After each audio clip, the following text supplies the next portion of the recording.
Imagine sitting silently in a courtroom while the very officers sworn to uphold the law laugh at you, simply because of the color of your skin. Now imagine their shock when they discover the man they mocked isn't just any defendant. He's the director of the FBI. This is the true story of Malcolm Rivers, whose quiet dignity exposed deep racial bias and forced a system to confront its own blindness. The small-town courtroom was heavy with tension. The air was thick, not just with the scent of old wood and worn leather, but with a simmering undercurrent of something unspoken. Locals had gathered, filling the wooden benches with murmurs and sideways glances. But the focus wasn't on the judge or the case itself. It was on the man sitting quietly at the defendant's table. Malcolm Rivers was calm, composed. Dressed sharply in a simple black suit, his eyes steady and unwavering. To anyone looking, he seemed like just another man caught in the wheels of a slow justice system. But what no one in that courtroom knew, what no one expected, was that Malcolm was not just any defendant. He was the director of the FBI. Yet here he was, treated like a common criminal. The officers assigned to the courtroom duty whispered and smirked behind their hands. One leaned toward another, snickering under his breath, making cruel jokes about the uppity city slicker who thought he could talk his way out of trouble. Their laughter was quiet but sharp, slicing through the solemnity like a jagged knife. No one considered Malcolm's dignity or his silent strength. They saw only the color of his skin. A black man in a small town where old biases ran deep and where the concept of respect was too often reserved for those who looked like them. The courtroom, usually a place for justice, felt more like a stage for prejudice. Judge Reynolds, an aging man with a stern face and tired eyes, glanced down at the docket with visible impatience. To him and the officers, this case was just another inconvenience. The system didn't need to work perfectly. Not today. Not with this man. But Malcolm sat still, unshaken, because he knew this was more than a simple case. This was a moment where silence could speak louder than words. A moment that would soon expose the very biases that tried to break him. The courtroom buzzed with quiet cruelty. But no one realized that the man they mocked held a power far beyond their understanding. Just 2 nights before the courtroom scene, Malcolm Rivers was driving through a quiet stretch of rural highway in a rental car. It was late, and the streets were nearly empty. He was on his way back to his hotel after a long day of meetings in a nearby town, unaware that this routine drive would change everything. Suddenly, flashing red and blue lights appeared in his rearview mirror. Malcolm pulled over immediately. 2 local police officers approached, their faces set in hard, suspicious expressions. "You match the description of a suspect we're looking for," one officer said curtly. But no description was ever clearly given, and Malcolm wasn't told what he supposedly matched. He remained calm and cooperative. Calmly, he showed them his identification, driver's license and FBI credentials tucked discreetly inside his wallet. But the officers barely glanced at them. They murmured between themselves, exchanging skeptical looks. "Are you sure this ID is real?" one officer sneered. His tone was condescending, dripping with disbelief. It was clear that Malcolm's professionalism and calm demeanor only made them more suspicious. Without warning, the officers cuffed his wrists tightly behind his back. Malcolm did not resist. He asked politely for an explanation, but was met with silence or vague answers. His repeated requests for a phone call were denied. The officers seemed more interested in asserting control than following proper procedures. Throughout the night, Malcolm sat in a holding cell, his mind racing but his demeanor steady. He noticed the subtle but unmistakable racial undertones in how he was treated compared to other detainees. The officers made jokes about city folks and fancy suits, questioning why someone like him would be in their town. Procedural rules meant to protect detainees were ignored. He was never formally read his Miranda rights. No one contacted his family or legal counsel. The assumption seemed to be that because he was black and calm, he must be hiding something. Behind the scenes, Malcolm's true identity as FBI director was unknown to everyone. He had been working undercover, collecting evidence on rural police departments accused of racial profiling and misconduct. The irony was cruel. Here he was, arrested by the very system he aimed to reform. This wrongful arrest wasn't just a mistake. It was a glaring example of systemic bias, fueled by fear and ignorance. A man who had dedicated his life to justice was being treated like a suspect solely because of his skin color. Once inside the police station, the atmosphere shifted from suspicion to outright arrogance. The officers who had arrested Malcolm Rivers began to relax, their earlier tension replaced by casual cruelty. In the cramped fluorescent-lit interrogation room, two officers exchanged smirks and whispered jokes about the calm man sitting quietly across from them. "Look at him," one sneered. "Acting like he owns the place with that suit and those fancy manners." Another officer scoffed, "Yeah, a real tough guy. Just a wannabe playing at being important." Their laughter echoed off the cold walls, but Malcolm said nothing. He met their eyes steadily, refusing to give them the satisfaction of a reaction. When Malcolm politely asked to make a phone call, the officers ignored the request. One replied brusquely, "No calls right now. You'll get your chance." But the chance never came. Hours passed. The officers joked openly about how funny it was that a man so composed could be so powerless in their hands. They mocked his silence, mistaking it for weakness. Malcolm's dignity remained intact, but the officers didn't see a human being. They saw a problem to be contained, a threat to their authority simply because of his calm and measured demeanor. The casual disregard for his rights was stark. No Miranda warning was given, no explanation for the prolonged detention, and no acknowledgement that this man was more than just another suspect. In that room, power was abused without hesitation. The officers felt untouchable, confident that their small-town justice would go unquestioned. Their bias was not hidden, it was worn like a badge of superiority. But Malcolm's silence was not submission. Behind those steady eyes was a mind calculating every word, every move. He knew this experience was not just personal, it was emblematic of a much larger problem, one he was determined to confront. What the officers failed to realize was that the man they mocked wasn't broken or intimidated. He was the director of the FBI, and his presence there was about to expose the deep-rooted issues they preferred to ignore. The day of the court hearing arrived, and the atmosphere was thick with anticipation, though not for the right reasons. Malcolm Rivers was escorted into the small-town courtroom by the same officers who had arrested him. They walked with smirks, heads held high, their confidence fueled by the assumption that this case was a mere formality. To them, Malcolm was just another city slicker who'd be quickly dismissed. As they led him to the defendant's table, whispers and chuckles rippled through the courtroom. The officers whispered jokes, barely concealing their amusement at the man's calmness and composure. They thought they had the upper hand, certain that his dignity would soon crumble under the weight of their accusations. The prosecutor assigned to the case was visibly unprepared. She shuffled papers nervously, her eyes barely meeting Malcolm's as she avoided any mention of his background. There had been no thorough check, no inquiry into who this man really was. To her, and many in the courtroom, he was just another suspect, another name to process. Judge Reynolds sat at the bench, his expression stern and impatient. He glanced repeatedly at his watch and sighed audibly during proceedings, clearly uninterested. His body language spoke volumes. This was a case to be wrapped up quickly, with little regard for fairness or nuance. Malcolm said nothing, his silence both a shield and a statement. Though calm on the outside, he was fully alert, observing every detail.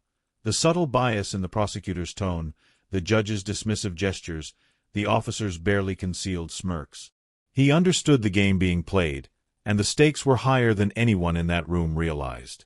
The courtroom's atmosphere was far from just. It was a setup for humiliation, a performance designed to undermine Malcolm's credibility and reduce him to a caricature of the very stereotypes they clung to. The system, in this moment, was failing spectacularly. But Malcolm's quiet resolve was not weakness. Behind his composed exterior was a man who knew his power, who was ready to reveal truths that would shake the foundations of that courtroom, and beyond. The officers and officials thought they were in control, but they had no idea what was coming next. The courtroom was thick with tension as Malcolm Rivers rose slowly from his seat.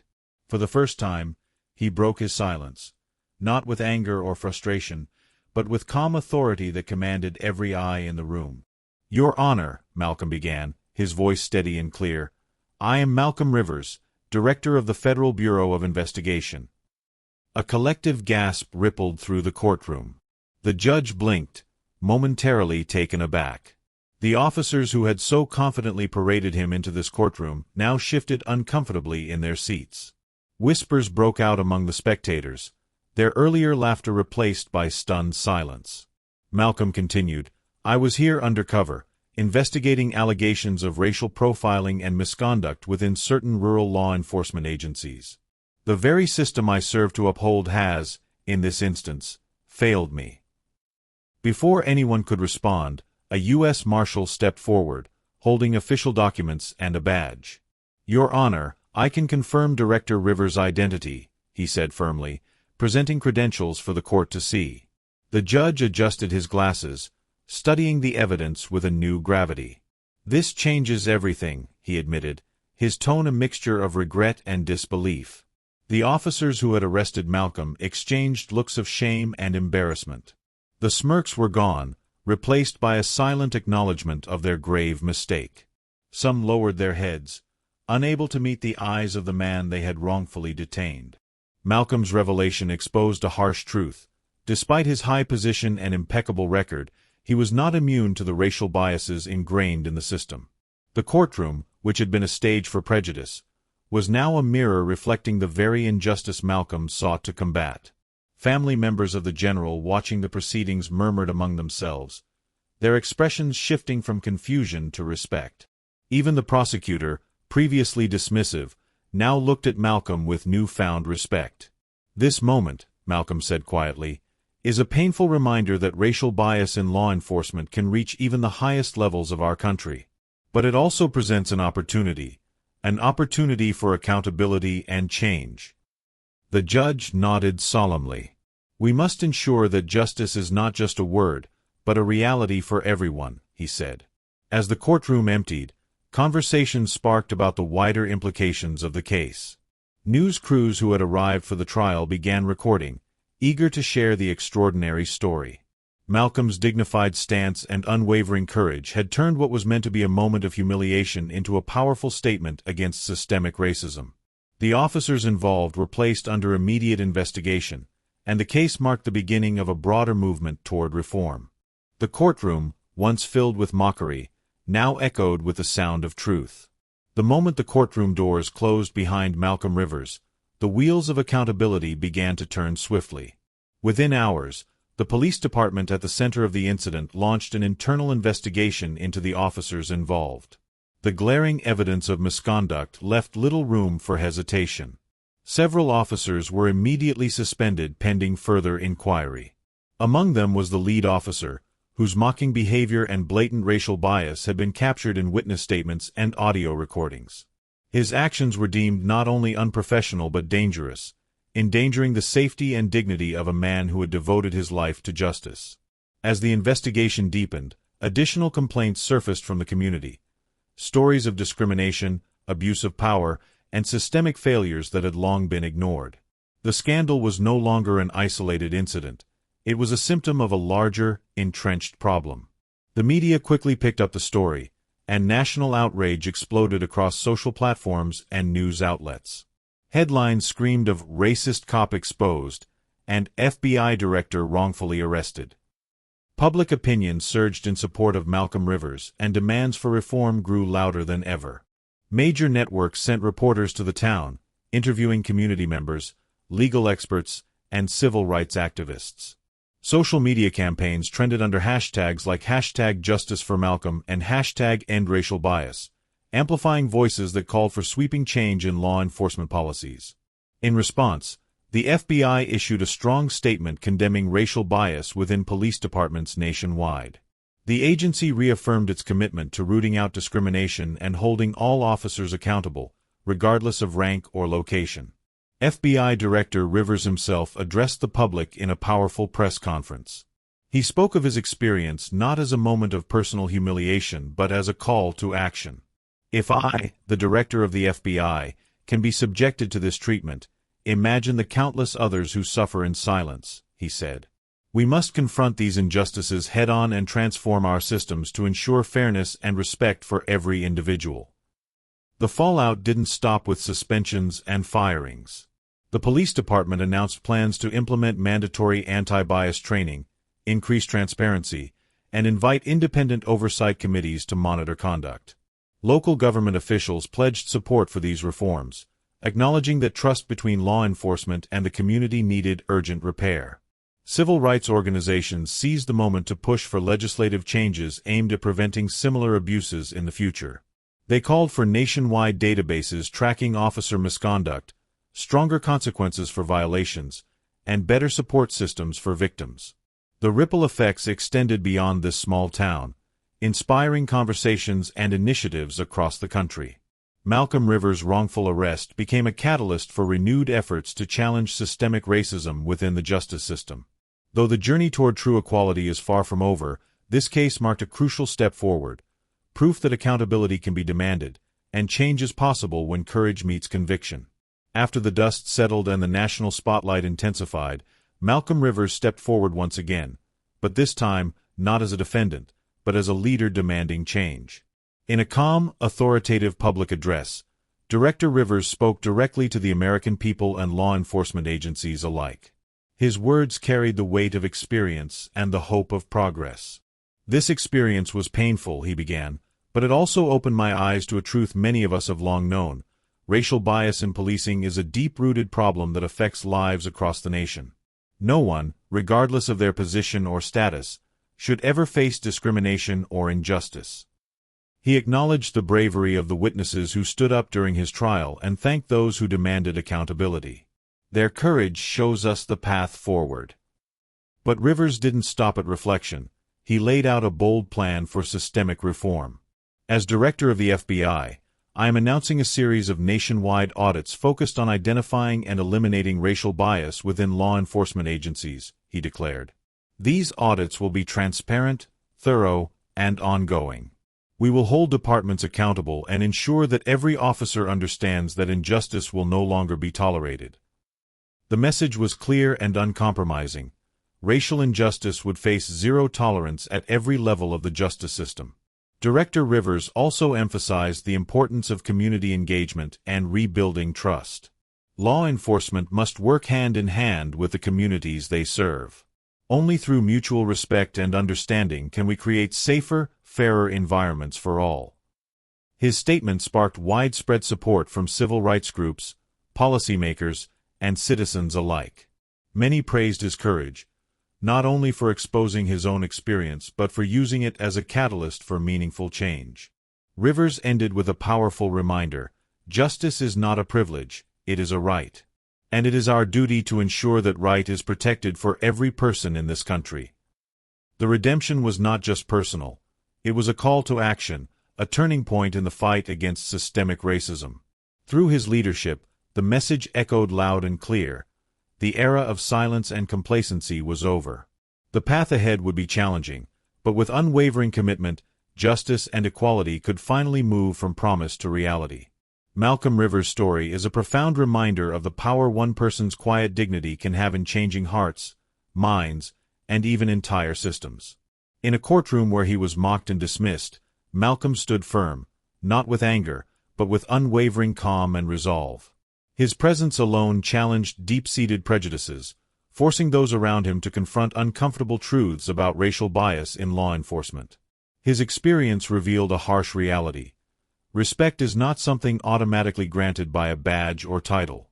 Instead, as Malcolm himself said, respect isn't for the badge, it's for the person beneath it. This simple truth resonated far beyond the walls of that courtroom.